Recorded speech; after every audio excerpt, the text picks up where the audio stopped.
পররাষ্ট্র সচিব আসছে একটা টিম নিয়ে যে বাংলাদেশকে কোনো রকম হাত পাও ধরে টরে তেল তুলা দিয়ে টিয়া পাও ধরে যে ভাই মাফ চাই ক্ষমা করে দাও ভুল হয়ে গেছে ওই যে শুভেন্দ্র অধিকারী ওটা একটা পাগল ওটা একটা ছাগল ওটা আমাদের দলে নাই এ যা বলছে এটা আমাদের রাষ্ট্রীয় কথা না কিন্তু বাংলাদেশের মানুষ স্পষ্টভাবে জেনে গিয়েছে যে এইটা কোনো ব্যক্তি বা দল করেনি ওই দেশের মোদি সরকার এবং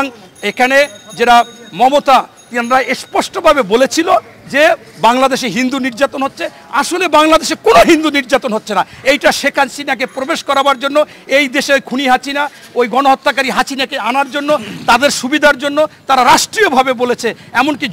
যুক্তরাজ্যকেও বলেছে তাই আমরা মনে করি রাষ্ট্রীয়ভাবে যেহেতু বলেছে এদেরকে আর ক্ষমা করা যায় না এবং বাংলাদেশে কোনো অরাজকতা নাই ওরা শুধুমাত্র নিজেরা বাংলাদেশে অস্থিরতা বাড়াতে চায় এটা বাড়িয়ে চিন্তা করে আর্মি আসুক এটা আসুক ওটা আসুক যাই আসুক এই সরকার বা বিএনপি বা বিরোধী দল যারা ছিল এরা যাতে না থাকতে চায় তাই রাষ্ট্রীয়ভাবে যেহেতু এটা বলেছে আমরা স্পষ্টভাবে যেহেতু আপনার মমতা তারা বলেছিল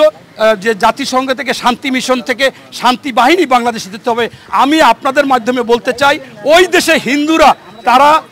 আপনার হিন্দুরা কিন্তু তারা ওখানে গরু খাচ্ছে অথচ মুসলমানরা যখন গরু খায় আমার মাকে খাচ্ছে আমার বাবাকে খাচ্ছে আরে তোমরা তো খাচ্ছ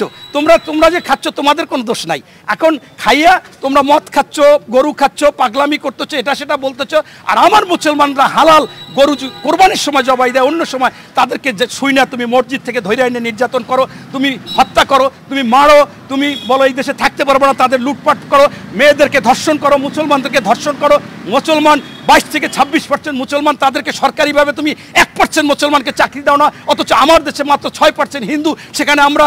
38 থেকে 40% লোককে চাকরি দিই এই বৈষম্য এই জন্য ভারতে যেটা আপনার ওই যে মমতা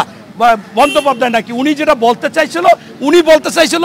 ভারতে মুসলমানদের রক্ষার জন্য শান্তি বাহিনী দরকার এই বাংলাদেশে না এইটা ভুলবশত বইলা ফেলাইছে যে বাংলাদেশে আমি মনে করি ভারতেই এখন শান্তি বাহিনী দরকার মুসলমানদেরকে রক্ষা করার জন্য তাদের অধিকার রক্ষা করার জন্য এটাই হচ্ছে মূল কথা ধন্যবাদ আমি এখন না 5ই আগস্টের পরে বারবার এই অন্তর্বর্তী সরকারের কাছে বলেছি দাবি জানাইছি আপনাদের মাধ্যমে আজকেও দাবি জানাই খুনি হাসিনা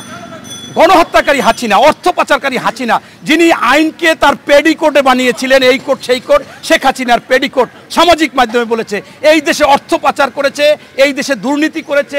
লক্ষ লক্ষ কোটি টাকা পাচার করেছে আপনারা জানেন যে একটি পদ্মা সেতু যেখানে জাইকা বাংলাদেশের আর্মি মিলিতভাবে 20% বেশি দূরে 8,983 কোটি টাকা হওয়ার কথা ছিল সেটা 70,000 কোটি টাকা করেছে তার মানে কত বড় চোর না এটা ডাকাইত এমনকি এই যে ছাত্র বৈষম্য বিরোধী আন্দোলনের 2টি মেট্রো রেলের ট্রেনের স্টেশন সমস্যা হয় সেখানে তিনি কান্নাকাটি করে সকল জনগণকে বুঝাইলো যে 300 কোটি টাকা থেকে 500 কোটি টাকা লাগবে এবং শেষ হইতে প্রায় লাগবে 6 মাস অথচ এই অন্তর্বর্তীকালীন সরকার মাত্র 1,37 লক্ষ টাকা সেটা শেষ করে দিল